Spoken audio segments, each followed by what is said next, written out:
welcome to today's vlog. Today I am finally going to be talking a little bit about the surgery I had back in May. I haven't really wanted to talk about it before, and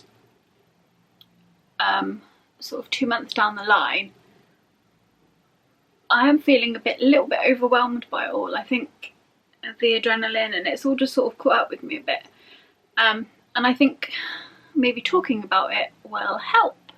So yeah, as some of you know, if you are a regular viewer to this vlog, hi mum, or you follow my Instagram or my Twitter, you'll know that I had a surgery back in May. The surgery I had was called an augmentation ileocystoplasty, which was a redo. I've had that done in the past, about 20 years ago. Basically I was having that redone, and then I had an insertion of an autologus facial sling for refractory detrusor overactivity with incontinence and small bladder capacity. Also during the surgery I had a couple of stents inserted. These were removed post-surgery. So yeah, basically made my bladder bigger with a portion of my bowel, about 14 centimetres of it this time. I don't know how much they previously took. I do have a significantly smaller bowel now, which I am having some issues with, but that's another story. And then the facial sling was, they take a piece of muscle from your stomach and then they patch in underneath your bladder and hoik the whole thing upward. So yeah, that was the surgery. It was a biggie. It's a big surgery. It took, oh, I might have just caught Figs' butt there. It took a good long few hours to do the surgery, and it always makes me wonder, do surgeons get toilet breaks and food breaks? Or do they just sort of keep going for 6 to 7 hours without a toilet break or a snack break? I don't know. If you know, let me know. So yeah, my surgery was on the 26th of May. It was in Bristol. We had to travel up from Plymouth to Bristol. We had to get up very early in the morning, which is a bit of a nightmare. I'd already had my pre-op, and I will link the video to my pre-op below. So we knew we were good to go for surgery. 3 days before my surgery was booked, I'd had to have a COVID PCR test. I had that done at the local hospital, and that was all fine. So yeah, we arrived in Bristol early, as we always are for things, to find a huge queue of people. It was really funny. I've waited outside surgical areas before for day cases where there has been a queue of people before they open the door. Once the door opens, everyone goes in and sits down. But obviously due to COVID and restrictions at the moment, this wasn't the case. So it was basically just a huge long queue of people queuing for a surgery, and it really made me laugh. Where else but Britain can you queue for surgery? Once I got through that queue, they checked my name, my date of birth, and I was taken up to another waiting area, and I had a panic wee at that point. Neil wasn't allowed to come in with me, he had to leave me at the door, so we had already said goodbye, so I was on my own. It was a little bit scary, but yeah, so I waited not more than about 10 minutes. It was quite quick, and then I was taken to my own room. And this is the first video I'll show you, but whilst I talk about it, I will add in some clips that I took whilst I was in hospital, just to sort of give you an idea. So this first clip is my room. It was a big room, and I think I was pretty out of it, so I don't remember, but I'm very sure that this is the room you come back to after your surgery. So this is the recovery room that you have as well. So it's all kitted out as hospital rooms and recovery rooms are. It was all really lovely, clean, private. I have had some surgeries where all that separates you from the next person pre-surgery is one of those flimsy blue curtains, and when they come in to ask you questions, everyone hears everything. I was asked to change into this gorgeous gown. Don't I look like a stunner? I still had a mask on at this point. I'd been asked at the door to change into one of the hospital masks. Fine, no problem. So yeah, I then was changed into this hospital gown, and I basically spoke to a nurse, I spoke to an anaesthetist, and I spoke to the surgeon, which is all fairly standard. If you've had a surgery, you'll know this, you'll have spoken to these people. They ask you questions, they chat to you, they explain things, they explain the surgery again, they check your consent again. It's all fairly standard. The anaesthetist told me that following my surgery I would be going straight up to ICU, where they are equipped to deal with major surgery recovery. I wouldn't be there for long, but it's a safer, nicer place to be for the first sort of 24 to 48 hours of following your surgery. And then I settled in to wait. I was given some surgical stockings to pop on. I had to have help with these. It's not something I can do myself, just because of the way my body works and the way my feet are. I couldn't get the stockings on, so I did have help with that. She also struggled, but we got there in the end. And then that was it. I was called down for surgery, and it all happened really quickly. I was first on the list because it was an all-day surgery, and I didn't have to wait around long, which for me was really good because I didn't have long to panic. Next thing I knew, I was awake and in ICU. This very short little clip here is from the next day. So for the day of my surgery, sort of that evening and overnight, I was barely awake at all. I wasn't with it. I think I managed to contact my husband, but I can't remember if I did or not. I know he certainly phoned the ward, and the ICU ward certainly liaised with him a lot to let him know how I was. I can't remember if I personally was able to get in touch with him. So yeah, the next morning when I felt a little bit more awake and with it, I woke up to a number of drips in both hands, not just the one, I had them in both hands. I was in quite a bit of pain. I felt very odd, and I was attached to a morphine drip that I could do myself. There's a picture of that here.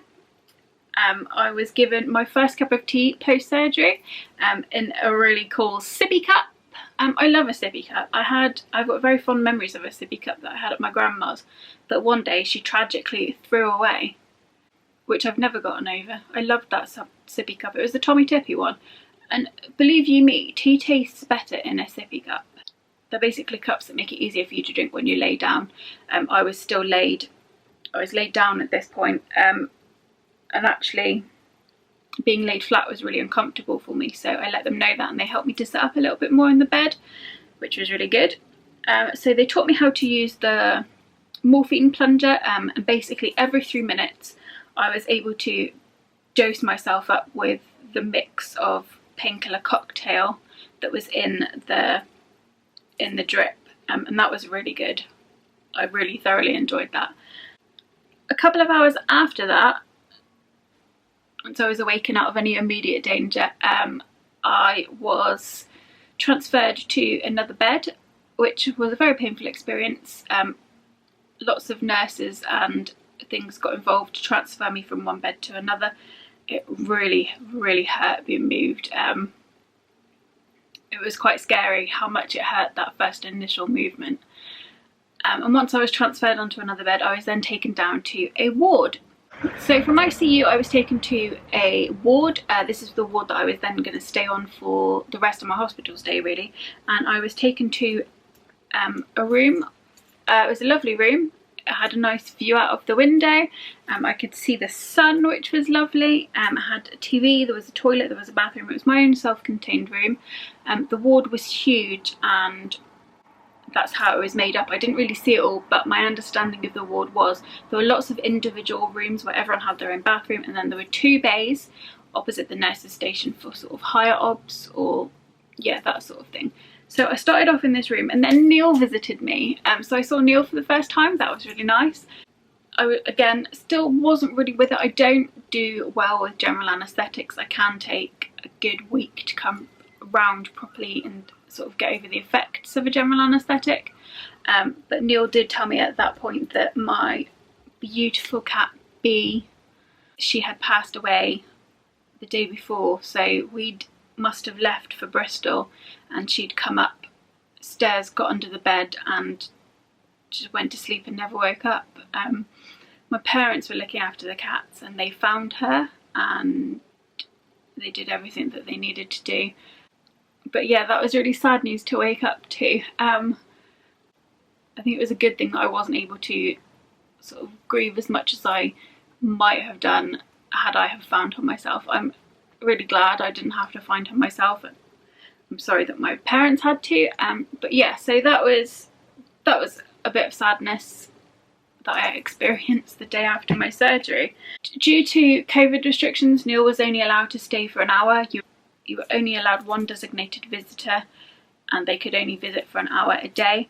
After Neil had left, I was then moved to a bay, partly for higher observations, I think, and partly because I'm not really sure why. Yeah, I was moved to a bay. There were only, I think, 4 other people in the bay at the time, and I was there for about 24 hours. And at one point, everyone else in the bay had gone and I was the only person in there. It was very strange. I was obviously attached to 2 catheters and a drain following the surgery, so I couldn't really go far anyway. I was in the bay for not long, I think definitely overnight, and I think I was then moved the next day to my own room again. So I had, like I mentioned earlier, I was attached to 2 catheter bags. They were huge. They're really, really big bags. They do not make for easy manoeuvring, let me tell you. And I was attached to 2 drips at the same time. I was pumped full of antibiotics. I was on a saline drip. I was on painkillers as well. Lots of things were going on. I think there was something in my blood test that had come back at some point, which meant another drip was attached to me. So that was quite funny, being surrounded by sort of drips beeping everywhere and alarming. It was a bit chaotic. I was then moved to my own room again. So this was another room. This room wasn't as great. It didn't have a view out of the window. All I could see were the internal hospital walls.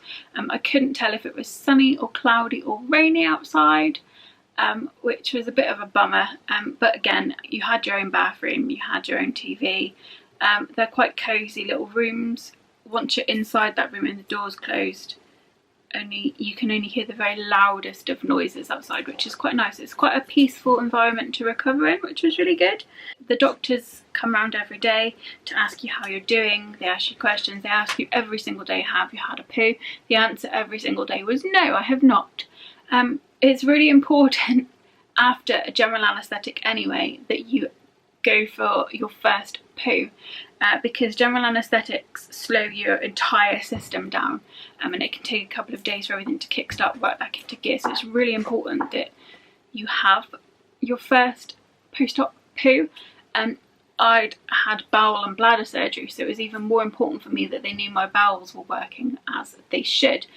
So every day they would come and ask me if I had passed gas, they would come and ask me if I had been for a poo, and the answer for a number of days was no. I don't have normal bowels anyway, so for me it was fairly normal, but they were very concerned about it, and I wasn't allowed to eat solid food for about 5 days. So they kept giving me these disgusting 4-to-sip drinks. Really did not enjoy. There was a gluten-free menu available, and every day someone would bring me that menu and I was allowed to choose a juice and an ice cream from the menu.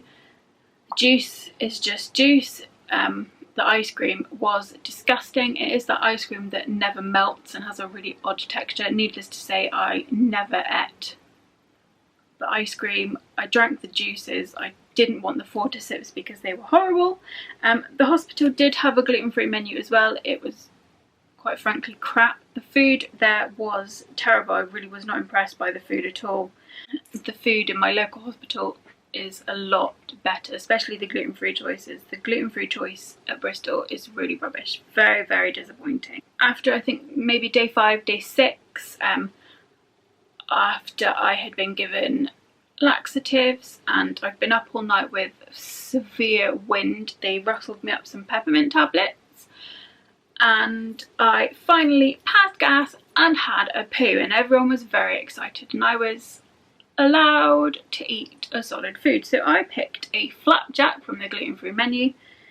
It looked rank. It tasted disgusting. Not impressed at all. And that was how it went, really. I sort of was able to wash my hair on one of the days. That was a bit of a nightmare because I wasn't allowed to get any of my very large wounds wet, so I had to sort of lean over, but not lean over too much because I wasn't allowed to bend over because of the surgery, and sort of try and wash my hair. I got everything in the bathroom absolutely soaking wet. It's a good job it was a wet room. Yeah, so I was able to have a wash every day, and like I said, these two big catheters, they're huge, and they're so hard to sort of drag around.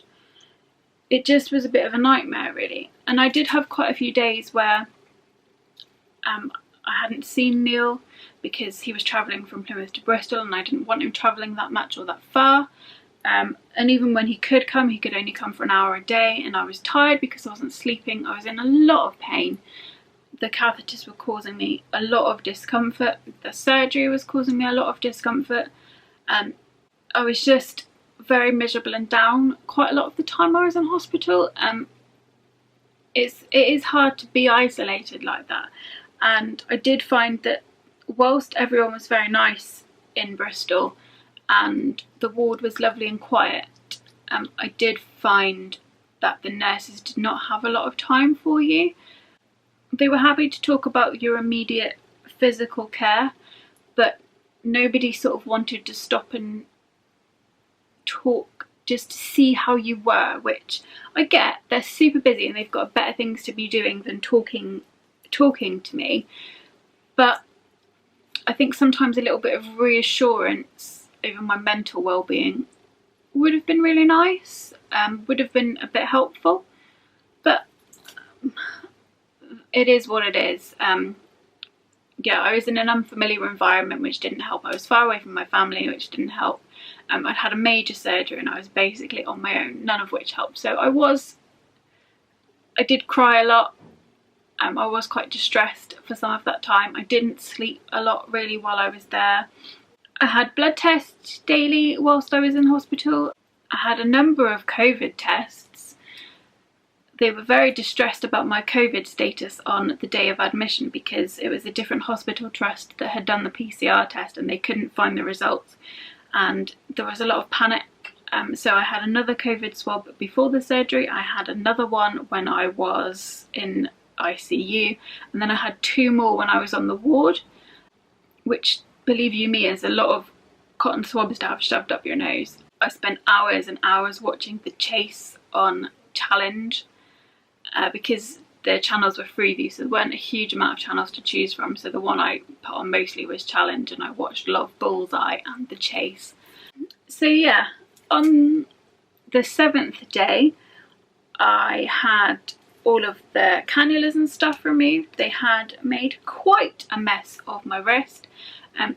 This bruising took weeks and weeks to clear up. My wrist was pretty much black at one point, and it was both wrists and both hands I'd had cannulas in, so I looked a mess for a couple of weeks.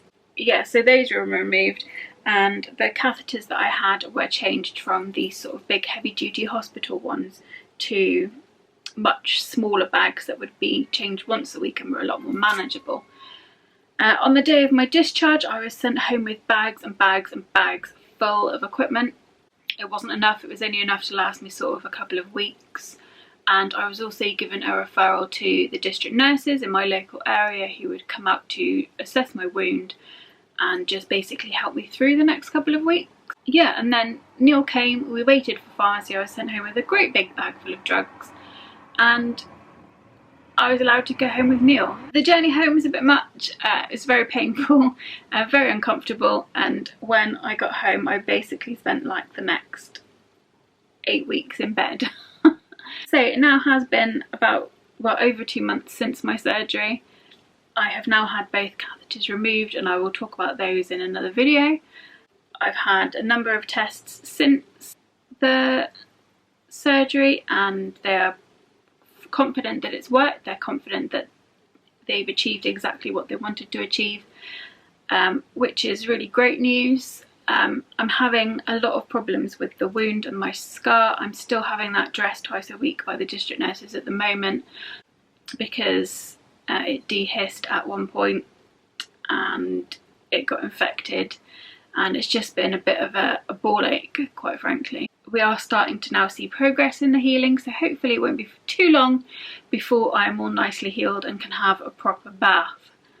My only sort of, like I said, the hospital itself was really nice. Bristol Southmead Hospital is a lovely hospital. It's so modern, and inside it's huge and light and airy and efficient and brilliant. And the ward I was on was great. It was big. The fact that you could have your own room was a real bonus.